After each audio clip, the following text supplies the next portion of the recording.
эфире передача «Авторивьера». Зима в этом году доставила множество хлопот водителям, большим количеством снега и наледью на дорогах.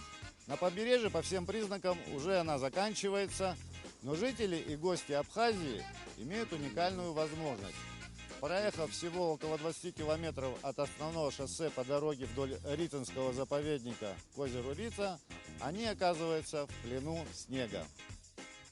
По поводу зимы в Абхазии часто говорили с иронией, но в этом году стояли продолжительные морозы и снега выпало рекордное количество. Так что порою для наших водителей складывались довольно суровые погодные условия, что не раз приводило к коллапсу на дорогах. Одно дело, когда день или два такая ситуация, можно обойтись и без машины. Но в этот раз все серьезнее, зимняя резина стала необходимостью и в наших субтропиках. Учитывая сложившиеся обстоятельства, мы в первой части передачи подробно расскажем об особенностях вождения на заснеженной и обледеневшей дороге. При неблагоприятных погодных условиях лучше и вовсе отказаться от поездки. Во всяком случае, следует трезво взвесить и оценить возможности вашего автомобиля, ваш опыт и навыки вождения.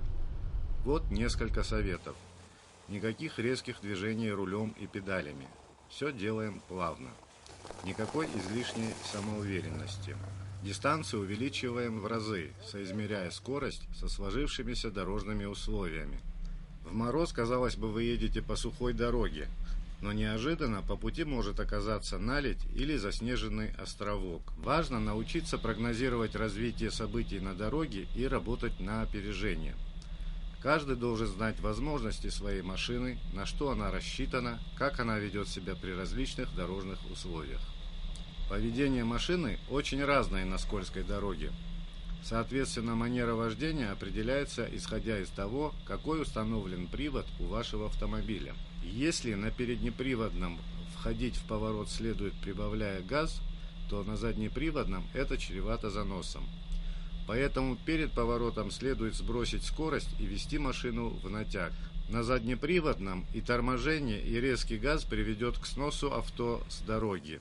Полноприводные автомобили, напичканные различными системами контроля над дорогой, справляются со многими проблемами.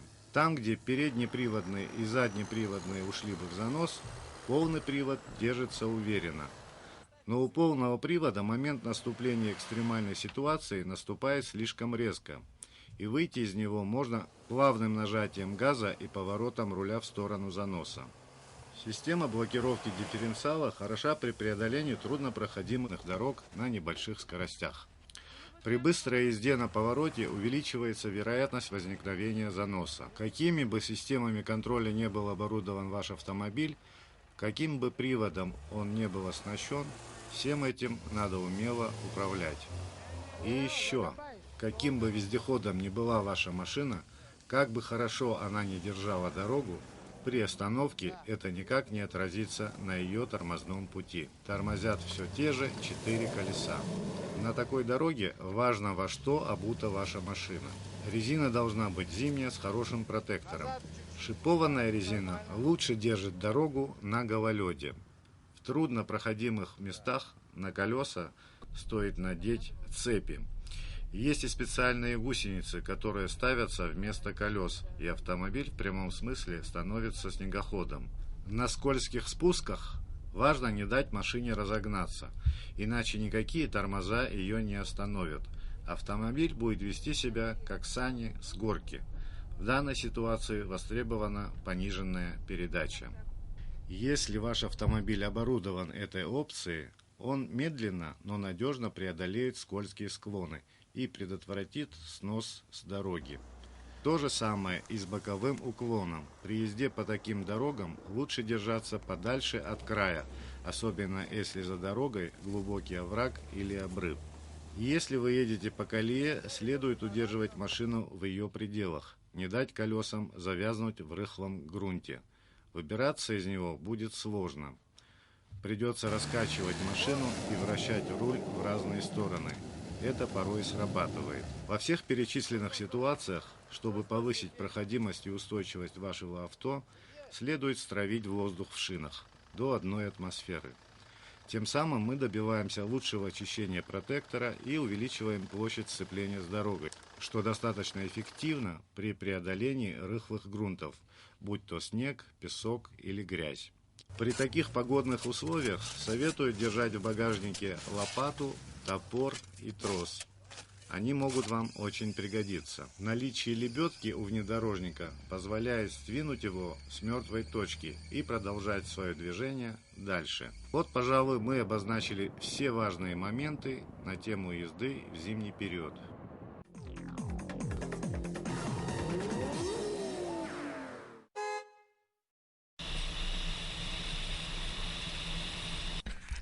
Мы едем по Рицинскому шоссе. Поскольку это один из самых посещаемых маршрутов, следует дать немного полезной информации. По пути следования расположены Голубое озеро, величественный Юбшарский каньон. По этой же дороге, если свернуть с нее всего на несколько километров, вы можете посетить бесподобный, невероятно красивый Гекский водопад. Вдоль всей дороги красивые леса, поросшие густым мхом, и самшитовые заросли. Протяженность пути от основного шоссе до озера Рица 40 километров. Это извилистая дорога с множеством спусков и подъемов. Само озеро расположено на высоте 950 метров над уровнем моря. Далее дорога тянется к курорту Алатхара, который расположен на высоте около 1700 метров над уровнем моря. Протяженность пути к нему от озера Рица 18 километров. Зимой дорога к Алатхаре непроходима из-за высокого снежного покрова и снежных лавин. Дорогу здесь строили с 1932 года по 1936 год. Позже, в 1948 году, в связи со строительством государственной дачи, дорогу протянули до Алатхары. Из-за сложного рельефа здесь потребовалось проложить множество мостов и туннелей. Первые 10 километров мы не наблюдаем никакого снега, но температура по сравнению с тем, что была на побережье, понизилась вдвое, всего 6 градусов. Здесь последние годы дорогу стали расчищать от снега. Пассажиропоток в этом направлении значительно увеличился. Рица теперь доступна для туристов круглый год. Пока здесь нет инфраструктуры для зимнего отдыха, но люди сюда едут просто полюбоваться красотой природы. Каждую зиму мы здесь снимаем передачу. С каждым годом здесь дорожная инфраструктура становится лучше. Первую передачу на Рицинской дороге мы снимали в те годы, когда здесь дорога не убиралась от снега. Мы снарядились сюда на внедорожниках высокой проходимости. Это была экстремальная поездка. Проехать было крайне сложно, так как многие сюда пытались проехать на автомобилях с летней резиной и с низким клиренсом. Естественно, они зарывались в снегу, и нам приходилось их вытаскивать, чтобы продвигаться к Рице. В итоге мы эти 40 километров преодолевали 3 часа. Мы тогда могли лишь мечтать, чтобы здесь расчищали дорогу. В прошлом году руководство Рицинского реликтового национального парка официально заявило, что дорога к озеру Рица открыта для посещения и на зимний период. И с тех пор ее обслуживают регулярно. Расчищается снег, убираются завалы и сходящие со скал каменные массы. Все работы проводятся коммунальными службами и собственной спецтехникой. В летний период велись работы по укладке асфальтового покрытия, ремонту мостов, возводились бордюры, стены в опасных от камнепада участках. На 14-м километре шоссе находится контрольно-пропускной пункт Рицинского реликтового национального парка, где все могут ознакомиться с интересующей информацией. В нашем случае, не в последнюю очередь, информация о состоянии дороги. Сможем ли мы проехать к озеру Рица?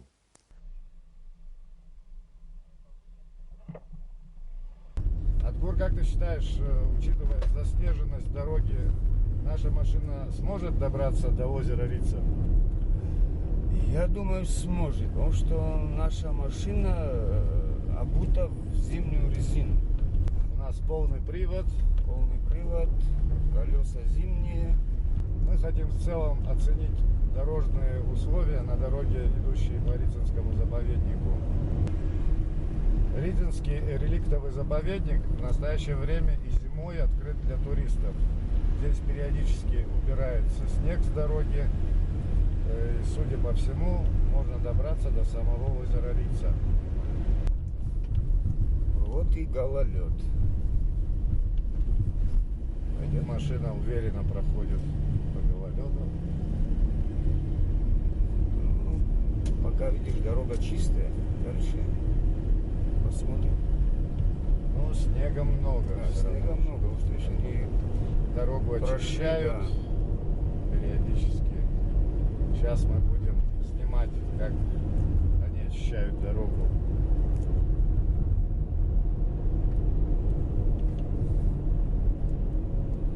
Мы ехали по побережью, там температура была около 12 градусов, солнечно.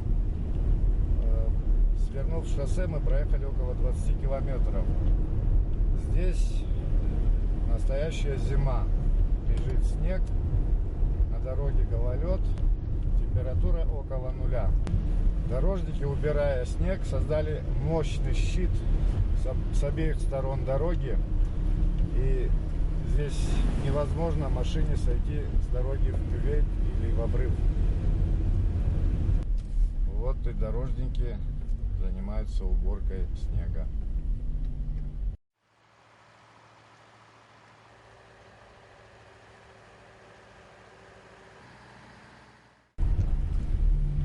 Чем выше мы поднимаемся, чем ближе к Рице, пейзажи становятся все более и более сказочными.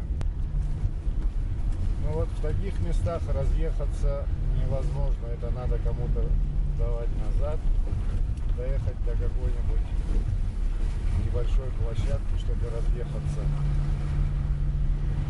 Такие площадки дорожники создают, вот очищают, делают карманы, где можно разъехаться. Сейчас на солнце дорога растаяла, но к вечеру она замерзнет. К сожалению, здесь нет возможности сыпать песок, поэтому гололед всегда присутствует.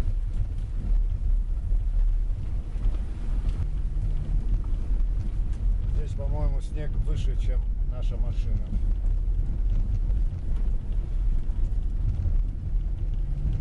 Мы едем как в туннеле. Да.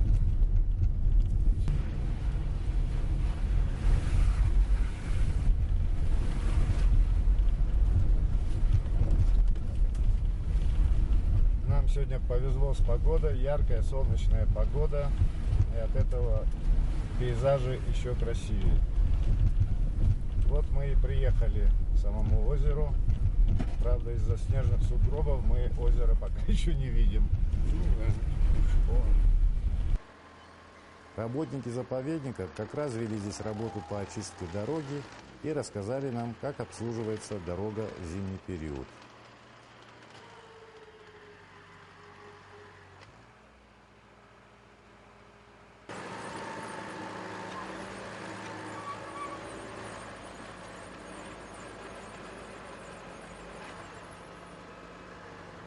Скажите, как у вас идет уборка снега в зимний период? Ну, в этом году очень сильный обильный снег выпал. Почти 2 метра с слоем. И вот нам пришлось даже нанять тяжелую технику, бульдозер, 20-тонник. У нас свой транспорт. 1,5 месяца занимаемся уборкой снега. Вот как получилось, вот вы сами видели по дороге. Очень обильный тяжелый снег. Ну, более-менее получилось вот силами лесников своих. Еще у нас выпал камнепад на 8-м, на 10-м. Большой слой снега выпал, камней. И вот пришлось своими силами убирать, чтобы дорога функционировала. Вы обслуживаете дорогу, убираете ее от снега, от камней. От камнепадов, да. Вы справляетесь собственными силами? Ну, в натяжку справляемся, очень тяжело. Очень тяжело, потому что снег тяжелый, горные условия, морозы, очень сильные морозы в этом году тоже были до 20, до 22 минус. Очень тяжело, но занимаемся. Но посыпать дорогу песком у вас нет такой техники? Не рентабельно, мы не успеваем. Мы только посыпали, снег слой его перекрывает, и не рентабельно этим заниматься. Смысла нет. Смысла нету, да. Потом я смотрю, ну дорога сужается, поскольку снег некуда девать, наверное, да? Да, нам нужна техника, ротор очистной, который будет выбрасывать снег. Да, вот в связи с тем, что мы его не можем никак приобрести, не можем найти его, подходящую технику. Вот ищем, занимаемся. Вот. И снег Да. собирается на Снег, обочине. да, потому что бульдозер, он уже не может его подвинуть. Всё. Вот только одна колейка у нас получается. И в связи с этим мы делаем карманы периодически, через каждые там 50-100 метров, чтобы машины могли разъезжаться. В зимний период мы работу проводим. У нас, во-первых, начну с того, что посменно заступают у нас в сутки дежурят 4 лесника у нас. Каждое утро проезжает машина до Рицы, смотрят дорогу, докладываем до директора, в каком состоянии дорога. Камни, если упали, подчищают. Если нужна техника, технику поднимаем. Ну, в этом году действительно очень рано снег пошел. И пришлось даже задействовать не только нашу технику, и нанимать пришлось. Вот нанимали технику. Ну, чтобы сказать, вот, чтобы в зимний период автобусы или там спринтера, когда очень сильный гололед, мы закрываем дорогу. Лавины, когда начинают падать. Бывает на день, на два закрываем, проезжаем, смотрим, проверяем дорогу, и потом лишь только наши отдыхающие смогут проехать. А где могут туристы, например, получить такую информацию? Открыта дорога, нет? Или какие условия здесь? Это все на КПП. До КПП доезжай, так природа у нас везде красивая, и до КПП люди могут природу посмотреть, подъезжая к КПП, их информируют. Мы смотрим, на каком транспорте, проверяем колеса, зимние или не зимние. Кому нужно, подсказываем, что колеса надо полуспустить. Как бы вот так. Как вы боретесь с камнепадами, вот так, в общем, в принципе? Ну, в общем, с камнепадами мы, вот, бывает там, где сыпятся камни, бывает мы даже поднимаемся, смотрим, что там после того, что упало, что-то может упасть или не может. Есть такие моменты тоже, где возможно проверять, мы проверяем. Ну, есть знаки поставлены, где камнепады, где остановка запрещена, вот где может камнепад вот быть. В летний период какие-то работы ведут, там сеткой, там, допустим, закрывают или что-то. Я видел, заливали там бетонные. Потом уже, где очень опасные места, камнепады бывают. Мы вот в прошлом году пришлось в одном месте вот сделать дамбу как бы против камней. Вот. И где опасные участки есть, ну, еще предстоит много чего сделать. Ну, где опасные места, дамбы делаем, укрепляем, водоотводы делаем, чтобы дорогу не размыло. Что бы вы хотели сказать автомобилистам, которые еще желают приехать на Рицу зимой? Мы всегда рады гостям нашим. Я уверен, тут и экстрим они получат свой, как бы, вот. Всех приглашаем. Ну как им На озеро подготовиться к дороге на озеро Рица? Ну, к дороге, во-первых, зимняя резина должна быть. И желательно ведущая машина. Полноприводная. Полноприводная, да. Техника у нас на сегодняшний день, ну, не та, чтобы вот реально дорогу, чтобы для всех сделать. Вот. Вообще, первый год мы, уже третий год работаем. Первый год мы дорогу расчистили для работников нацпарка, чтобы тут могли за зимний период что-то успеть. Ну, уже как бы пошли отдыхающие на Новый год. Ну, бывает 400 человек, 500 человек.